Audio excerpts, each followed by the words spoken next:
მე კონსტიტუციის მიღებაში აქტიურად მონაწილეობდი.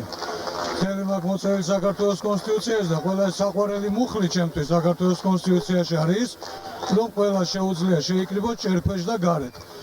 არავითარი ნებართვითი სისტემა კონსტიტუციით არ არის განსაზღვრული. ანუ ეს მორიგი ტყუილია, რომ უნდა მიმართო, უნდა მიიღო უფლება და აი ამ თუ დააქთავს ხელისუფლება უფლება, მერე მოაწყო მიტინგი. ეს ასე არ არის. ყველას აქვს უფლება შეიკრიბოს ჭერქვეშ და გარეთ. ჩვენ ვიკრიბებით ჭერქვეშაც, ვიკრიბებით გარეთაც და ვერაფერს ვერ გაბედავს ეს მხდალი და უსუსური ხელისუფლება. ისგან გამომდინარე, რის საფუძველზე აფრთხილებდა ასეთ განცხადებებს პოლიციის სამართლოს.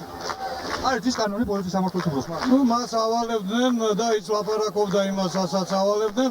მე არ ვიცი ახლა სხვის ნაცვლად ძნელია ლაპარაკი, სულიად ნათელი და გამოკვეთილი არის, რომ ხელისუფლება ვერაფერს გაბედავს და თუ ვინ იცობა საბედისწერო შეცდომას დაუშვებს თავისთვის, ეს იქნება შეცდომა, რომელიც დანაშაულზე მეტია და ეს მithوارესი მათთვის. გაქვთ საკეთებელი, მაგრამ სამწუხაროდ დღევანდელი ვითარების გამო თქვენ იძულებული ბრძანდებით, რომ დღეს აქ იყოთ იმისთვის, რომ დაიცვათ თქვენი უფლება, იმუშაოთ თქვენი ოჯახებისთვის, იშრომოთ თქვენი მომავლისთვის, უზრუნველყოთ თქვენი და თქვენი ქვეყნის, თქვენი ოჯახისა და თქვენი ქვეყნის კეთილდღეობა.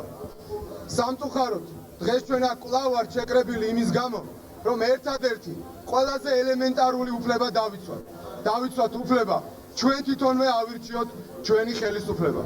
ჩვენმა დღევანდელმა ხელისუფლებამ შევარდნაძის ხელმძღვანელობით ისეთ მდგომარეობაში ჩააგდო ქვეყანა, რომ ჩვენ გვიხდება ამ ელემენტარულ საკითხზეც კი ბრძოლა და ჩვენ ძალიან კარგად ვიცით, რომ ეს არის ამ ბრძოლის, დიდი ბრძოლის დასაწყისი. იმიტომ რომ თუნდაც მას შემდეგ, რაც ოპოზიცია აუცილებლად გაიმარჯვებს, საკეთებელი საქმე იქნება უამრავი. დღეს დილით გამოცხადა პატივცემულო ქალბატონებო და ბატონებო, რომ ამ რეჟიმმა იმის გამო, რომ თითითიძე არ დააკარა კორუფციასთან ბრძოლის თვალსაზრისი, მიიყვანა ქვეყანა ისეთ მდგომარეობამდე, რომ უკვე სავალუტო ფონდი წყვეტს ყოველგვარ ურთიერთობას საქართველოსთან. ეს ნიშნავს, რომ ჩვენი ქვეყანა დგება დეფოლტის, ანუ გაკოტრების წინაშე. აი ამ ხელისუფლებამ, რომელიც დღესაც აგრძელებს იმ პროპაგანდას, თუ როგორი წინ